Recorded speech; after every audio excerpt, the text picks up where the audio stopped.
안녕하세요. 트레이더 A입니다. 오늘 저녁 이더리움 분석 시작해 보도록 하겠습니다. 자, 지금 시각 기준으로 이더리움은 2268달러 부근에서 횡보하고 있습니다. 오늘 오후 들어 단기 반등 흐름이 나오고는 있지만 아직 방향을 확신하기는 어려운 자리입니다. 오늘 분석은 1시간 봉으로 전체 구조를 먼저 짚어보고 이후 15분 봉으로 단기 흐름과 실전 접근 방향까지 이어서 설명드리도록 하겠습니다. 오늘 장은 전반적으로 비트코인이 80K 돌파를 시도하는 흐름 속에서 이더리움도 같이 반응하는 모습이 나오고 있습니다. 다만 이 반등이 추세 전환인지 아니면 일시적 기술적 반등인지를 지금 이 시점에서 정확히 구분하는 것이 가장 중요한 과제입니다. 자, 우선 1시간 봉부터 보겠습니다. 지금 이더리움이 비트코인 흐름을 거의 그대로 따라가고 있는 상황입니다. 비트코인이 오르면 같이 오르고 비트코인이 눌리면 같이 눌리는 패턴이 반복되고 있습니다. 다만 최근 반등 구간을 보면 비트코인 대비 탄력이 살짝 부족한 모습입니다. 같은 시간대에 비트코인보다 상승폭이 작고 회복 속도도 조금 더 느립니다. 현재 시점에서는 이더리움이 비트코인 대비 상대적으로 약한 상태라고 보고 있습니다. 이런 상대 약세는 단순히 한두 봉의 차이가 아닙니다. 비트코인이 강하게 올라갈 때 이더리움은 따라가는 폭이 작고 비트코인이 조금만 눌려도 이더리움이 더 크게 반응하는 구조가 반복되고 있습니다. 지금처럼 시장 방향이 불확실한 구간에서는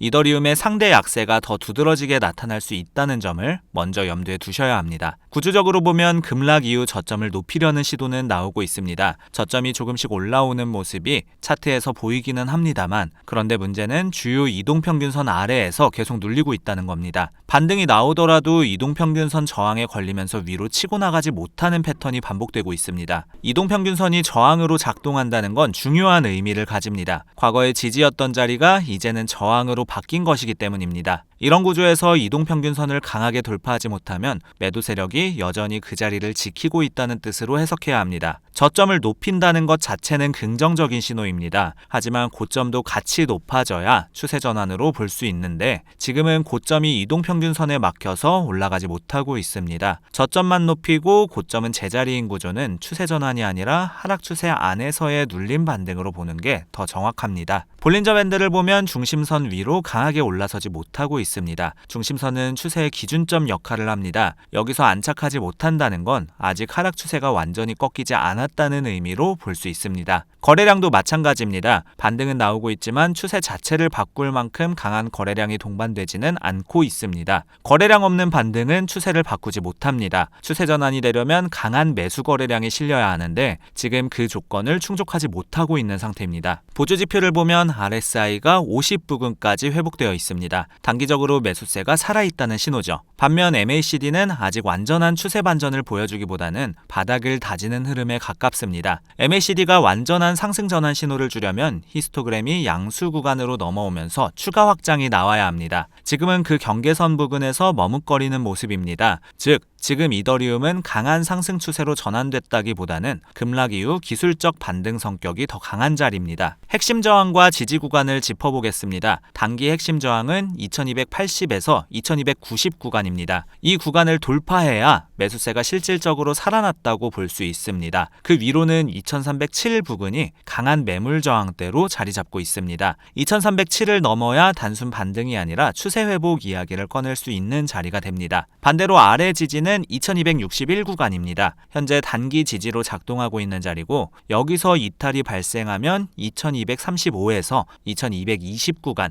리테스트 가능성이 열립니다. 2261은 단순한 가격 지지 이상의 의미를 갖고 있다는 거죠. 이 자리가 깨지게 되면 단기 반등 구조 자체가 무너지는 신호가 됩니다. 그렇게 되면 시장 참여자들의 심리도 빠르게 위축될 수 있기 때문에 이 구간의 유지 여부를 반드시 주시하셔야 합니다. 1시간 봉 기준 매매 관점을 정리하면 지금은 공격적인 롱보다 단기 숏이나 반등 확인 후 매매가 더 유리한 자리입니다. 이더리움이 비트코인보다 힘이 약하고 이동평균선 저항도 아직 넘지 못하고 있기 때문입니다. 특히 비트코인이 저항에서 밀리는 흐름이 나온다면 이더리움은 더 크게 흔들릴 수 있다는 점을 염두에 두셔야 합니다. 반대로 비트코인이 80K 위에서 안착에 성공하면 이더리움도 뒤늦게 따라붙는 흐름은 나올 수 있습니다. 자, 1시간 봉에서 전체 구조와 방향을 확인했고 이제 15분 봉으로 단기 흐름을 구체적으로 보겠습니다. 15분 봉에서도 이더리움은 비트코인 움직임을 그대로 따라가고 있는데요. 비트코인이 단기 반등을 시도하면서 15분 봉 이동평균선 위로 회복을 시도하자 이더리움도 바로 반응하는 모습이 나오고 있습니다. 그런데 흥미로운 점은 강도 면에서는 생각보다 나쁘지 않다는 겁니다. 최근 저점 반등 구간에서 이더리움이 비트코인보다 이동평균선 위로 더 빠르게 복귀하고 있고 RSI도 60을 넘어서면서 단기 매수세가 붙고 있는 상황입니다. 1시간 봉에서는 상대 약세를 언급했지만 15분 봉 단기 흐름만 놓고 보면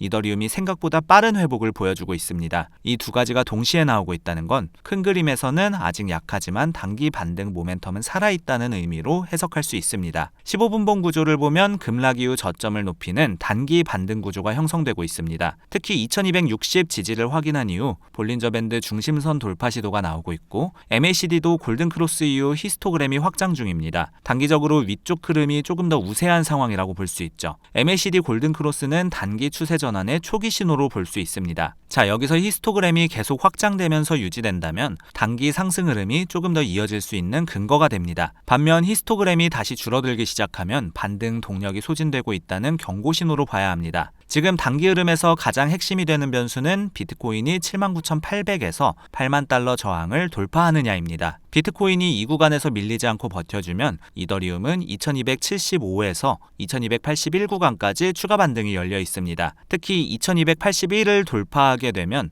2290까지 숏포지션 청산이 연속으로 나오는 숏커버 흐름도 가능합니다. 숏커버가 나온다는 건 단순히 매수세가 들어오는 것과는 다릅니다. 기존의 숏포지션을 잡고 있던 참여자들이 손절하면서 강제로 매수가 발생하는 것이기 때문에 단기적으로 가격이 예상보다 빠르게 올라갈 수 있습니다. 다만 이 흐름은 지속성이 약하기 때문에 숏커버 구간에서 무작정 추격하기보다는 한 템포 쉬어가는 판단이 필요합니다. 반대로 비트코인이 저항에서 다시 꺾이면 이더리움은 먼저 2268을 확인하게 됩니다. 여기서 이탈이 나오면 2258에서 2241 구간으로 다시 눌릴 가능성이 있습니다. 단타 관점에서 방향을 정리하면 지금 자리는 무작정 숏보다 눌림 매수가 조금 더 유리한 접근입니다. MACD의 방향 전환과 거래량 증가, 이동평균선 재돌파 흐름이 동시에 나오고 있기 때문입니다. 눌림 매수라는 건 지금 가격에서 바로 진입하라는 게 아니라 한번 눌리는 구간을 기다렸다가 지지가 확인되는 시점에 진입하는 방식입니다. 2260에서 2265 구간으로 한번 내려왔을 때 지지가 확인된다면 그 자리가 상대적으로 리스크를 줄인 진입 타이밍이 될 수 있습니다. 다만 지금 이 자리에서 가장 위험한 것은 추격롱입니다. RSI가 단기 과열권 근처까지 올라온 상태이기 때문에 비트코인이 저항을 맞는 순간 이더리움도 바로 윗꼬리가 달리면서 눌릴 수 있습니다. 현재 가격 위치에서 뒤늦게 따라 들어가는 매수는 손절 구간이 짧지 않다는 점을 반드시 확인하고 접근하셔야 합니다. 추격 진입은 수익은 작고 손실은 크게 나올 수 있는 구조입니다. 지금처럼 방향이 완전히 확정되지 않은 자리에서는 조금 덜 먹더라도 확인 후 진입하는 습관이 장기적으로 훨씬 중요합니다. 자, 전체 흐름을 정리해 드리겠습니다. 현재 이더리움은 하락 추세 안에서 단기 반등이 나오고 있는 자리입니다. 비트코인을 거의 그대로 따라가고 있지만 상대 강도는 여전히 약한 편이고 1시간 봉 기준으로는 아직 추세 상승을 이야기하기 어려운 구간입니다. 자, 핵심 시나리오를 두 가지로 정리해 보겠습니다. 첫 번째는 상승 시나리오입니다. 비트코인이 8만 달러 위에서 안착을 한다면 이더리움은 2280에서 2290 구간 테스트가 가능하고 2307 돌파 시 추세 회복 기대를 가져볼 수 있습니다. 두 번째는 하락 시나리오입니다. 비트코인이 저항에서 밀리면 이더리움은 2261 이탈 후